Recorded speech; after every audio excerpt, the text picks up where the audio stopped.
নমস্কার। এক কলকাতার দাদা, তিনি বাংলাদেশে রিসেন্ট আসছেন এবং তিনি বাংলাদেশের বাজারে গেছেন, কাঁচা বাজারে, এবং তিনি ওখানে যে দেখতেছেন যে বাংলাদেশের কাঁচা বাজারের মূল্য এবং ইন্ডিয়ান কাঁচা বাজারের মূল্যটা কতটা পার্থক্য ওখানে দেখা গেছে, সেটা নিয়ে আজকে তিনি একটা ভিডিও বানিয়েছেন এবং দাদার নাম হচ্ছে অমিত। সো সবাই যাও, তার চ্যানেলটা ভিজিট করো। আর আমিও খুব ভালো লাগে তার ভিডিওগুলো দেখতে। তো চলো শুরু করি, আর দেরি করবো না, লেটস গো। অ্যান্ড নমস্কার, আমি সেতু সরকার, আমি বাংলাদেশ থেকে বলতেছি। অবশ্যই দেখতে চাচ্ছি, আমি যেহেতু বাজারে যাই, বাজার করি, তো আমিও বিষয়টা জানবো যে দাদা সব সঠিক বলছেন কিনা। হ্যাঁ, আমি বিশ্বাস আছে পুরো তিনি সঠিক বলবেন, তো তারপর দেখি মিলাইনি আর কি। তো তোমরাও দেখো, ভালো লাগবে। নতুন হলে চ্যানেলটা সাবস্ক্রাইব করো, দাদার চ্যানেলে যাও, ভিজিট করো। তো সবাই একবার জোরসে বলো জয় শ্রীরাম। Let's go. বাংলাদেশে একটা বাজারে এসেছি, এখানটা কিরকম কি জিনিসের দাম সেটা আপনাদের দেখাবো। আগের একটা ভিডিওতে আপনাদেরকে দেখিয়েছিলাম, তো ভাবলাম বাংলাদেশে যখন রয়েছি আপনাদেরকে দেখা এখানে কোন জিনিসের কি দাম। চলুন, মাছের শেষ নেই, কত মাছ রয়েছে এখানটায়। শৈল মাছ, মাছ বাজার এইখানটায় দেখুন, চিংড়ি মাছ, পাবদা, অনেক মাছের মাছ বাজারও বলতে পারেন, সবজি বাজারও আছে এখানটায়। কোন জিনিসের কি দাম আপনাদের একটা আইডিয়া দিচ্ছি। দেখুন, প্রচুর মাছ চাষ রয়েছে এখানটায়। আসলে ইন্ডিয়া থাকতে অনেকেই বাংলাদেশের জিনিসপত্রের দাম সম্পর্কে অনেক কথা বলেছে। আমি যখন আসলাম রিয়েলিটি দেখার জন্য, ভালো আপনাদের দেখাই। 700 টাকা কিলো এই মাছ, এই যে ছোট, আর এটা 900 টাকা কিলো। কোরালের কেজি কত টাকা করে? কোরাল 700 টাকা কেজি। আর এগুলো পাবদা 300 টাকা কেজি। পাবদা 300 টাকা। আর এই ভালো ভোলা লাগে মাছ পাবদা 350। আর এই চিংড়ি 600। আর এগুলো কি মাছ ভাইয়া? 700 টাকা কেজি। কাজলি 700 টাকা কেজি। আচ্ছা আচ্ছা। আর ইলিশ কত এটা?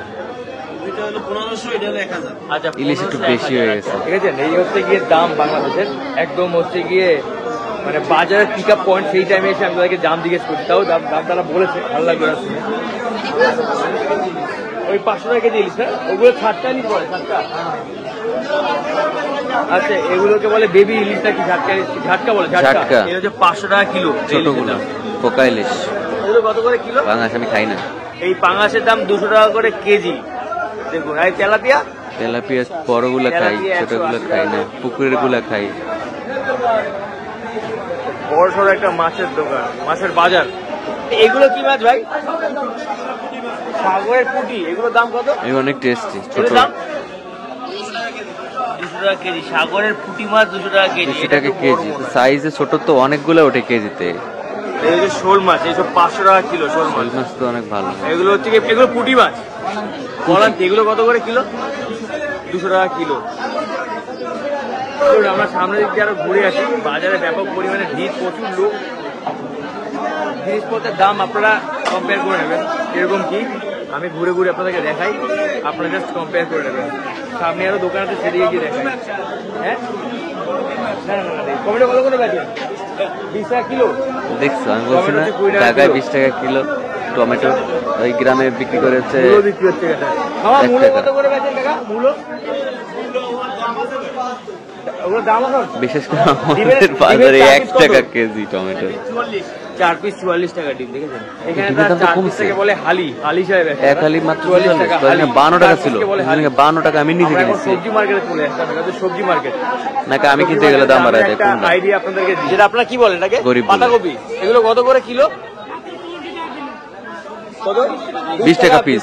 রাইট, ঠিক আছে। 20 টাকা কিলো এগুলো। আর এগুলো কি বলে? ওটা 20 টাকা। এগুলো কত করে? 20 20 টাকা। টাকা আমি জানি তো। বেগুন 30 টাকা। 40 টাকা কিলো। হ্যাঁ। আচ্ছা আচ্ছা। আর এই চিচিঙ্গা 50 টাকা কিলো। আর এই জন্য করলা 60 টাকা। 60 টাকা। এই 40 টাকা। টমেটো 20 টাকা। আর এটা হচ্ছে কি আপনার সিম। সিম বলা হয়। সিম কত করে? 20 টাকা। 20 টাকা কিলো। আচ্ছা আচ্ছা আচ্ছা। দেখছো, আমি জানি। আর পেঁয়াজ কলি কত করে বেচেন ভাইয়া? 20 টাকা না? এক আটি 20 টাকা? না না, আচ্ছা, কেজি 20 টাকা। 4 আর আটি। এই শসা? 4 আটি 20 টাকা কেজিতে, 4টা আটি হবে। শসা 1 কিলো 30 টাকা। আচ্ছা, আর মূলো কত করে ভাইয়া? 20 টাকা। মূলো ওগুলো বোনাস। ফ্রি দাও তো, এটা ফ্রি তো দাও না। মূলো মনে হয় বাংলাদেশে অনেক সস্তা। ও। তারা বলছে কি মূলের কোনো দামই নেই। 20 টাকা এত দিতে, এত মূলো দিতে। এরকম একটা ব্যাপার। আচ্ছা, এইখানে একটু সেখানে জিজ্ঞেস করি, তবে বাংলাদেশে কিন্তু এই লেবুর দাম অনেক কম। লেবু কত করে বেচেন ভাইয়া? লেবুর দাম এই বাড়ছে, লেবু 30 টাকা। 30 টাকা হালি, মানে 4 পিস 4টা। 30 টাকা। আচ্ছা আচ্ছা। তবুও মানে লেবুর দাম নাকি বেড়েছে, 4 পিস 30 টাকা। তবুও আমাদের ওখানকার থেকে কিন্তু কম আমার মনে হয়। লেবুটা বেশ সস্তা। আর গাজর গাজর 30 টাকা কেজি, ঠিক আছে। আর কুমড়ো 20 টাকা। কুমড়ো হচ্ছে 20 আমি টাকা জানি, কিলো। আমি আচ্ছা, আস্ত একটা নিই, ঠিক আছে, 60 টাকার ভিতরে। 50 টাকা কেজি। লঙ্কা দামটা বেশি। আচ্ছা ঠিক আছে। আমরা রয়েছি, এটা পুরো বললাম না? বাংলাদেশের একটা সবজি মার্কেট। কোথায়? নাম বলো। গিয়ে সেই মাছের মার্কেট, সেই নামটা বলো না দাদা। অনেকেই আমরা শুনেছি বাংলাদেশের জিনিসপত্র অনেক বেশি দাম, এখন নেই। তো আপনাদেরকে রিয়েলিটি দেখালাম। তো এটা হচ্ছে রিয়েলিটি, মানে আমরা ভিডিওতে দেখি অনেক কিছুই, কিন্তু যেটা রিয়েলিটি সেটা আপনাদেরকে দেখালাম। তো দেখলেন এখানে কিরকম কি দামপত্র রয়েছে। এবার দামটা ওঠানামা করে, সবসময় যে এক থেকে সেটাও কথা না, কখনো বাড়তে পারে কখনো কমতে পারে। এখন সিজন চলছে না, সেজন্য দামটা একটু বেশি। দামটা আচ্ছা, কম। এই সময় হচ্ছে কাঁচা মালের সিজন, এই সময় দামটা একটু কম। শীতকালে শেষ, তো সেই কারণে একটুখানি দামটা, বর্ষার সময় দাম বেশি হয় না। আচ্ছা আচ্ছা, বর্ষার সময় দামটা একটু সব বেশি জায়গায় হয়। তলায় যায় না। যাই হোক, চলুন আমরা ঘুরে দেখালাম, আর দেখা যাক কি দেখাতে পারি আপনাদেরকে। চলুন। মুরগির বাজার এখানে দেখি। পেঁয়াজের দাম কিন্তু হচ্ছে 50 টাকা কিলো, বেশ কম দামই দেখতে পাচ্ছি। 50 টাকা কিলো এই পেঁয়াজ। রসুনের দাম এই আলুর বেশি। দাম হচ্ছে 25 টাকা। 20 টাকা। এটার দাম একই দাম, 25 টাকা 25 টাকা এই বেশি আলু। বেশি। আর রসুন আমি কিনি ভাই 100 টাকা দিয়ে 5 কেজি কিনি। 220 টাকা কিলো। রসুন হচ্ছে 220 টাকা কিলো, রসুন 220 টাকা কিলো, এটা 50 টাকা, অনেক কম দাম। আর আদা 100 টাকা কিলো। আদার দামটা আদা হচ্ছে বেশি। কি 100 টাকা কিলো, কমই দাম। আমরা ভাবতাম যে অনেক দাম, কিন্তু এখানে এসে দেখতে পাচ্ছি যে খুব একটা দাম বেশি বাড়ছে, আসলে আরো না। কম ছিল। আর চালের ভ্যারাইটিস রয়েছে, চাল আমি আলাদা করে চালের দেখালাম, দাম চালের আছে। দাম বিভিন্ন রয়েছে, চাল আলাদা করে দেখালাম না। তো এই হচ্ছে 65, বাংলাদেশের যে 70 মার্কেট, সেই মার্কেট প্রাইস আপনাদেরকে দেখালাম, কোনটা কিরকম কি দাম। ঠিকই আছে, সিমিলার, খুব একটা বেশি দেখতে পেলাম না। আসলে এখন সিজন, এখন দামটা একটু কম, আবার যখন সিজন চলে যাবে তখন দামটা নাকি বেশি থাকবে। এই দেখুন, এই হচ্ছে মার্কেটটা, বেশ বড় সড়ো মার্কেট। এই কোন মার্কেটে দেশি মুরগি এখানে বিক্রি। তো মার্কেট থেকে বেরিয়ে আসলাম, তো দেখালাম আপনাদেরকে মার্কেটের প্রাইস কোনটা কিরকম কি দাম। তো এই হচ্ছে বাংলাদেশের মার্কেট প্রাইস, মানে কি দামটা ওঠানামা করে, সবসময় যে দাম এক থাকবে তা না, কখনো স্বাভাবিক। বাড়ে কখনো কমে। দেখুন দুধ বিক্রি হচ্ছে এখানটায়, হাঁস মুরগি বিক্রি হচ্ছে এখানটায়। কত?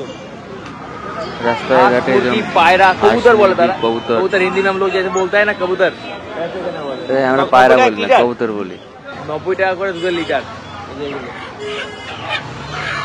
দেশি মুরগি পিওর দেশি মুরগি আঙ্কেল দেশি মুরগি কত করে কিলো বেচেন 500 এত বেশি? 480 এরকম করে বেচে তারা বেশি তো কিভাবে কষ্ট ভাবে বাইরে রাখছে, আমার এগুলো দেখলে সহ্য হয় না, আরে দেশি মায়া লাগে। মুরগির দাম হচ্ছে গিয়ে এখানে 500 টাকা 480 টাকা তো আমাদের ইন্ডিয়া থেকে দাম কম দেশি মুরগির আমার মনে হলো তাই কারণ আমাদের ইন্ডিয়াতে দেশি মুরগির দাম 600 টাকা আমি হাঁসের মাংস খাই না, কেন জানো? তো গাইস একটা ছোট্ট ভিডিও করে রাজস্ব খাই না, দেখালাম একটা আইডিয়া দিলাম এখানে সরস্বতী মার বাহন বলে। কিরকম তো ভিডিও যদি ভালো লাগে তাহলে লাইক অনেক ভালো লাগছে, thank you. প্রথমবার অবশ্যই সাবস্ক্রাইব করে দেবেন। টাটা সবাইকে, ভালো থাকবেন সবাই, দেখা হবে পরবর্তী ভিডিওতে। টাটা দাদা, বাই। গাইস এইটাই বলতে চাচ্ছিলাম তোমাদের যে দেখো বাজার প্রাইস ওঠানামা করে, ঠিক আছে, তো খুব একটা ডিফারেন্স হয় না। তো ইদানিং একটু সিজনালি কারণে হচ্ছে দাম ওঠানামা করে, তো এখন দামটা একটু কম। আমাদের এদিকে কি বলবো, এতটা খারাপ অবস্থা কৃষকের যে 1 টাকা করে যদি কেজি হয় টমেটোর, মনটা হয় 40 টাকা, ঠিক আছে। এখন ভ্যান ভাড়া দিবে নাকি কষ্ট করে তুলবে, এটা তো খুবই এটা প্যারা, তাই না? আমার একটা চ্যানেল আছে, সবাই যাও, বোনের চ্যানেল, ওখানে দেখতে পারবা যে গাছ ভর্তি পাকা টমেটো তুল করতেছে, সব পচে ফেটে গলে যাচ্ছে, কেউ তুলে না, কারণ তোলার মজুরি যে কষ্ট করে তুলবে সেটা উঠে না। খুবই একটা জঘন্যতম এটা মানে কাজ। কিন্তু শহরে দেখা যাচ্ছে 20 টাকা করে কেজি, তার মানে হচ্ছে 20 টাকা করে কেজি হলে 800 টাকা মন হইতেছে। তো 500 টাকাও মন যদি হইতো এলাকার দিকে, তাও কৃষকরা মানে খেয়ে পরে বাঁচতে পারতো। খুবই খারাপ সিচুয়েশন, ঠিক আছে, কি বলবো আর। তো কেমন ছিল ভিডিও অবশ্যই কমেন্ট করে জানানো। নতুন প্লিজ চ্যানেল সাবস্ক্রাইব করো, দাদার চ্যানেল ভিজিট করো, ভালো লাগবে। নমস্কার সবাইকে, ভালো থাকো, বাই।